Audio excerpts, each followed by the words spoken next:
Welcome to Veterans Voice. I'm your host, Ron Waters, and we have Tom Emery with us here today. He's a Vietnam veteran. He served in the Army from August of '69, was it, through December of '70? You were in Right. country Yes, sir. with Vietnam. You served, I think you said you enlisted in the Army, was it '59? You told me the other day? I enlisted in the Army. Yeah. No, I got drafted in the Army. You got so- drafted? Yeah. Okay. Well, I did too, but then they give me a choice. I could join up, Right, no. and stay home a little bit longer. I was just a 2-year guy. 2-year guy. I was just in a little over 2 years. You were with the 69th 1st Signal Battalion in the Right. Army, stationed at Tan Son Nhut, Which is the airport. It was the Air Force base at Saigon. wasn't Right, it? uh-huh. So it's probably one of the biggest bases there in South Vietnam. Yes, uh-huh. I know we had the biggest helicopter base Right, on Marlboro Mountain, which is 7 miles from Da Nang. right. So, but there at Tan Son Nhut, I guess that's where they brought in the big planes, and Yeah. everything. Mm-hmm. But they had a pretty big airport there at Da Nang too. Yes. It was, well, we took some big flights out of there too. So, now your MOS, you were assigned to a signal unit, and a unit of about 100 men. You were telling me, Right, uh-huh. and you want to tell us a little bit about what you did? Well, I did a variety of different things. We would have daily reports. Sometimes we had to take to other cities close by within about a 30-mile radius. We transported troops that were going home to a place called Long Binh, which was a replacement center. And then most of the time we'd bring some back to Saigon, and they would be processed there and then sent out to individual units. And we were any type of supplies and things they needed, we would go to different places and get it depending on. I was in actually the lead driver when we went from M14 rifles to M16 rifles, and we took 6 deuce-and-a-half loads full of M14s and brought back 6 of the M16. So Yeah. I was a run around, gopher, do it all, Now the M16, they had a few problems with it when they first came out. Right, uh-huh. It would jam I think up, so, yeah. And I was still carrying the M14 when I was there, and I was there the whole year of '67, part of Right. '66. So we were still using the M14. They were just beginning to break in and Right. with the M16. So, but at first a lot of guys didn't like it at all. It Right. was lighter, but eventually they got all the kinks worked out, I guess, in it. But now your job also sometimes included climbing a 600-foot tower. Is that correct? We had a signal tower there, and everyone that was in our outfit had to be qualified to climb it in case of need, and all. So I climbed up it. I never did do anything. We had classes on what to do when you got there, but I did go up it and down one time. Yeah. That had never got me past 50 foot. 50 foot, I would imagine. Well, I wasn't. I'd have been froze. I would have No froze. problem. I didn't have to do anything. I don't know if I could have done anything if I'd have been up there. But just climbing up it and climbing down, I did okay. Yeah. That's why we do these shows, because, some people might ask the question, why do we care about our veterans? Why do we care what they did? Why would we want to know? Well, especially their families would like to know a little bit more about what they did, when they were in Vietnam or any other war zone, because it's always different. A war zone is always different than being based at home, And there's always anything can happen, just anything at any time. And of course, we know that in Vietnam there were no front lines.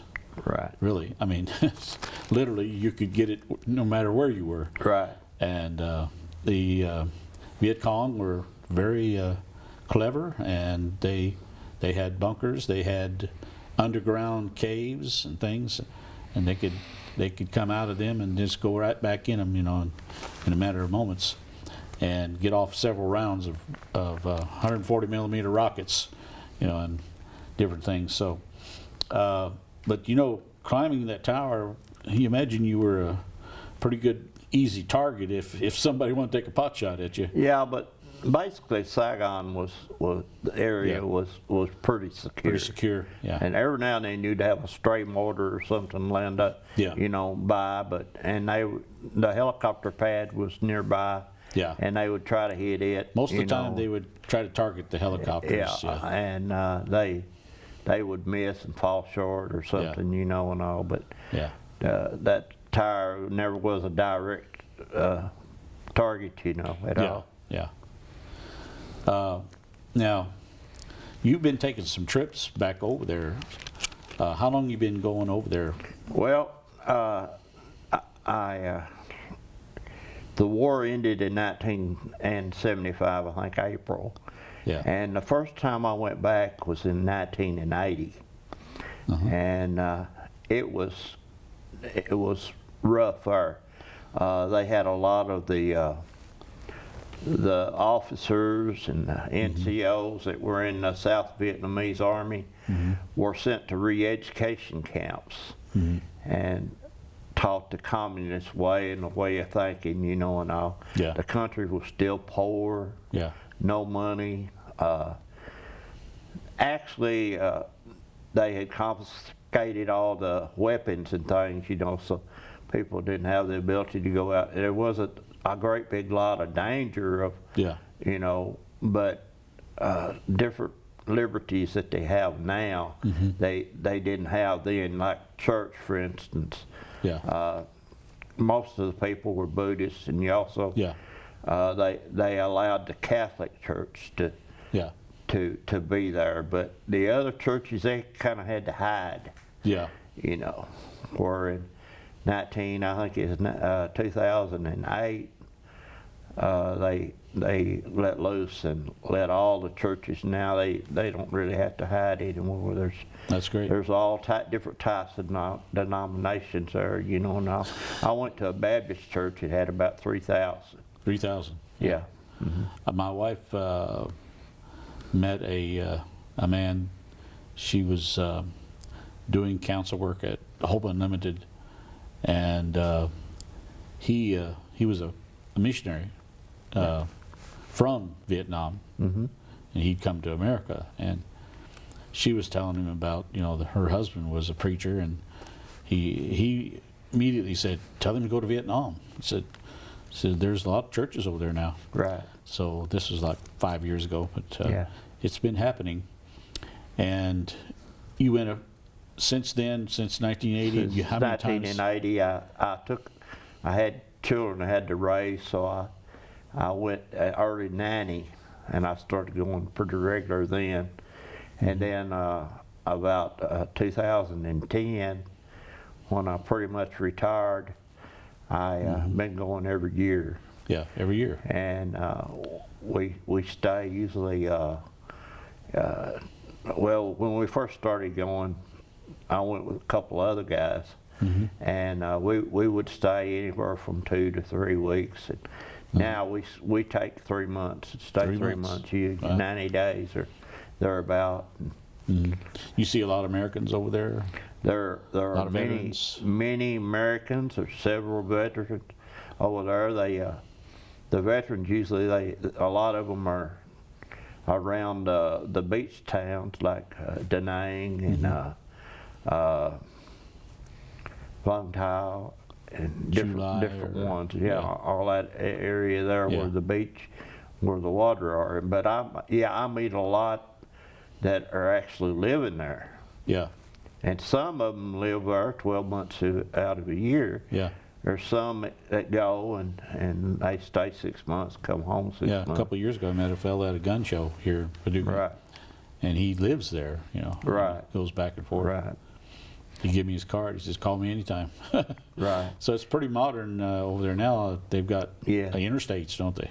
Yeah. Oh yeah. There are many also travelers that come from the U.S. And you have some people over there teaching school. The wages is not real big, like compared to here. Not that our teachers are so overpaid, but about maybe $20,000 a year over there teaching. Sometimes some younger couples go and do that, or younger people before they decide they've been in college and they want to take a year or two off, and they go over there and work and all. And then you also see some older people that have already finished teaching here, and they want to go there. So and you just meet people from all over the world. And it's amazing. So does the American dollar go further over there? Or? Yeah, it's about I guess 3 to 1, something like 3 to that. 1. Yeah, that's pretty good. Yeah. Yeah. I think in Mexico it's 4 to 1 or something like that. Right. Maybe a little bit more, but Right. of course, I imagine if you went to Venezuela, Right. it'd be worth a lot. But we're fortunate to live in a free country, United States of America, and it's when people go to other countries like that, where there has been wars, and now there's peace, pretty much. Right. It always brings a lot of changes, and the people have changed. In fact, most of those Viet Cong, that we were fighting, they're already gone. They're Right. but they all seem to get together. If they're Right. that maybe they were enemies, but now many of them are friends, aren't they? Right. Yes, sir. There are the people that are in Vietnam, and I'm just guessing on this, are probably average under 30-year-old now. Yeah. The whole average, and like Saigon area, it's hard to determine the exact population, but it's something like 14 million. Wow. And you got all these different districts, 1 through 12, and then you got about 10 other districts that are all, and of course everything's controlled by the communist government, and everything. But the older people my age, older, a lot of them are not with us anymore. But there are also some that they don't get out as much as the other people. I guess due to the heat and humidity and maybe health reasons, and all. Yeah. But you can see them sometimes in the morning, and see them sometimes later in the evening, at night, even up to night, and talk to them, and all. Yeah, that's one thing you definitely remember when we first got off the plane there at Da Nang. It was like stepping into an oven, Right. It's immediate. I mean, within 5-6 minutes, you're soaking wet, because of the humidity of the heat and everything. It's so bad over there. But you eventually get used to some of that. But at my age, if I went over there, if it was still like that, I probably would want to come right back home. Oh yeah, yeah. Now, people can contact you, I guess, if they would be interested in a trip to Vietnam and Yes, sir. visit some of those places. I'd be happy to help them and talk to them and advise them and tell them about the costs and all and everything. Okay. Tell us about the cost. I mean, what does it cost you for a plane ticket? Well, the plane ticket kind of depends on the season when you go. I have paid anywhere from a little bit over $900 round trip up to $1,700 or $1,800. Yeah. And my friends and I, we like to go. We got grandchildren. We like to wait till Christmas, and a day or two after Christmas, we're ready to go. Oh. And that's a peak time, traveling time. Peak time. Yeah. And then prior to that, a few weeks, and after that, a few weeks. So Now you're talking round trip from what city? Well, it depends on how you go. You can go online you can probably save a little money, but I go through a travel agent. But I go from Paducah to Chicago, then Chicago to either Hong Kong or Tokyo. Really? And then into Vietnam. The full flight, something like 30 hours. 30 hours. Wow. Yeah, give or take a little. So Usually they probably take. you change planes? Change planes 1, 2, 3 times. 3 times. Yeah. Yeah. Mm-hmm. That's quite a trip. I remember the trip over there. You know, Yeah. across the pond. What Yeah. they call it. I think it was 17 hours for us. Right. And we left San Francisco, and we stopped in Hawaii to refuel. And we weren't there very long, but then we went on to what's that base there in Japan? I'm trying to think of. Clark? No, that's Philippines.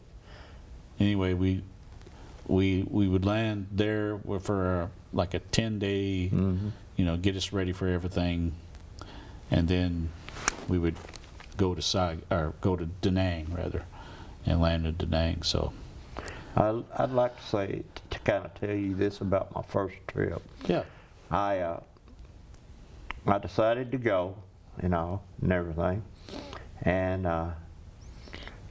but I didn't know all the ins and outs like I know now. So I left out of Nashville, went to Dallas, Fort Worth, to Los Angeles, California, and then from there to let's see, Seoul, Korea, and then Seoul, Korea into Vietnam, which was really around the world. It's Yeah. a longer way to go, but I didn't know, you know, and it was about then it was about $900, you know. But anyway, when I got to L.A., I was about 4 hours till my flight left.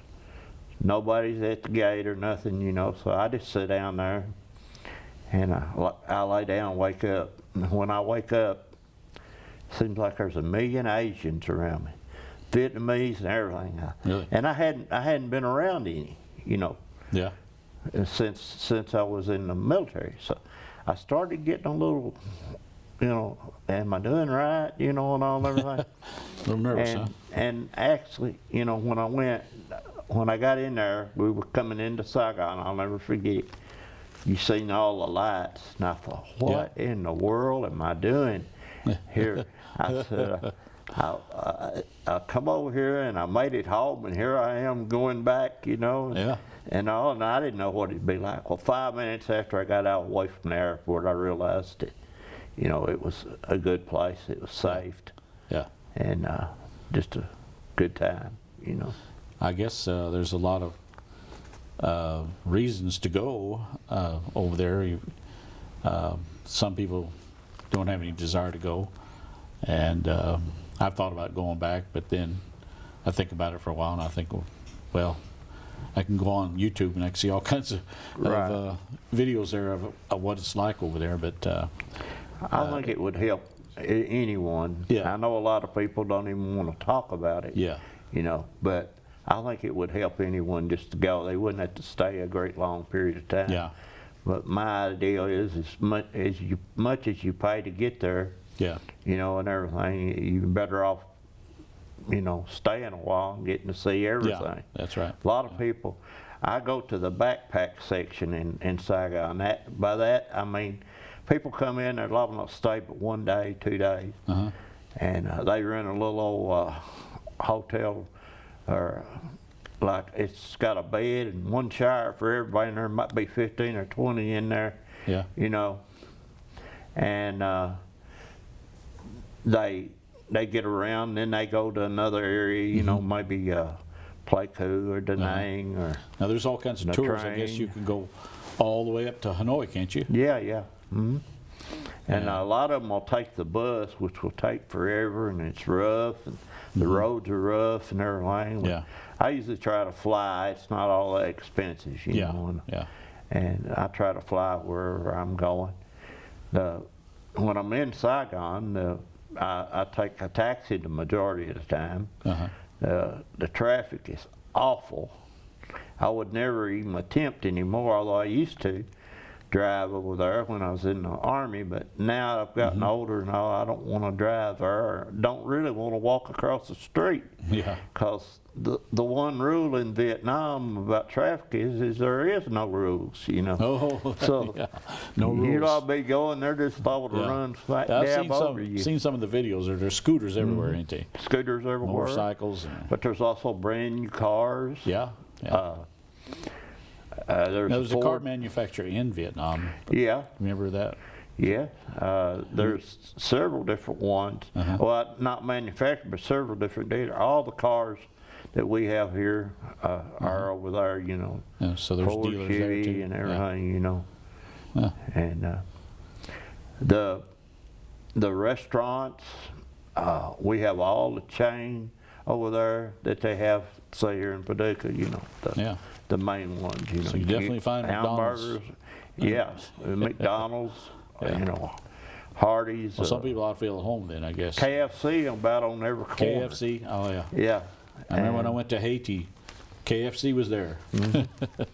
And about the only thing, you can buy anything you want to, you know, pretty well. There's a couple markets, big markets. And you can buy, I usually buy Do you see Walmarts over there? No Walmarts yet. No Walmarts. No. I think the best I can figure out, there's quite a bit of turnover in businesses. Yeah. Because the government charges like 35% tax. Wow. And a lot of them come and go. And I think that, I think Walmart will eventually be there. See, McDonald's wasn't there till about 4 or 5 years ago. Oh, I see. And I believe that if they can negotiate a, Well, you can find McDonald's in Moscow. yeah, I think if they can find a better tax bracket, get that down some and all, there'll be one there, you know. And all. Well, there's a lot of things happening over there. I guess it's quite a change, what you were saying. It's just unreal. Now, the countryside, you go out in the countryside, and some of it will look the same, but the people, everyone's got electricity. Everybody's got a little TV, don't they? Everybody's, a refrigerator. A lot of them's got running water. Most of them do. Now, how many TV stations are there in Vietnam? I'm not sure on how many, but there's one that has about 4 or 5 American channels on it, you know, and all. And I mean, it's kind of interesting to even watch some of the musical shows and things that are on TV. But it would be the same as here, only I can't understand what they're saying, you know. Any Christian stations over there that you know of? I don't know about that. I don't. Yeah. I don't. Well, there's one in Palestine. Right.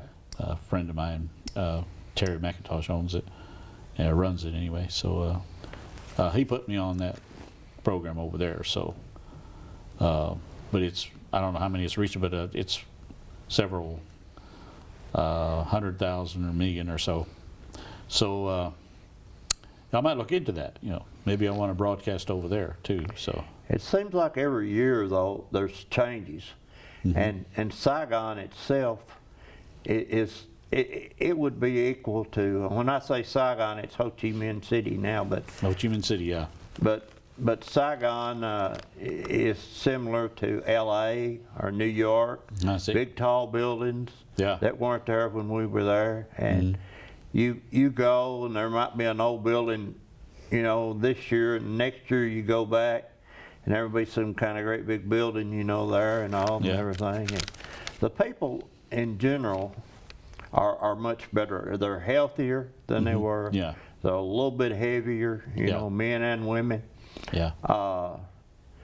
There's some still poor people, and they have to work hard for their money. Yeah. And there's also very wealthy people. Yeah. You brought a bunch of notes. Is there anything else that we missed that you wanted to cover? The main thing I wanted to say is that, you know, people ask me, you're a Vietnam veteran and all.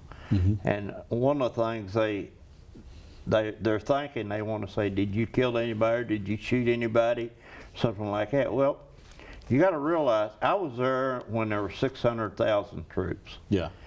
And not everyone there was combat soldiers. No. You know, we had many people. I would say, I think I done a study. There's 20 some odd people for every combat soldier that had I'd a say job. And you had like doctors, you had lawyers. you had a lot of support units. Yeah, all that support and all. So Yeah.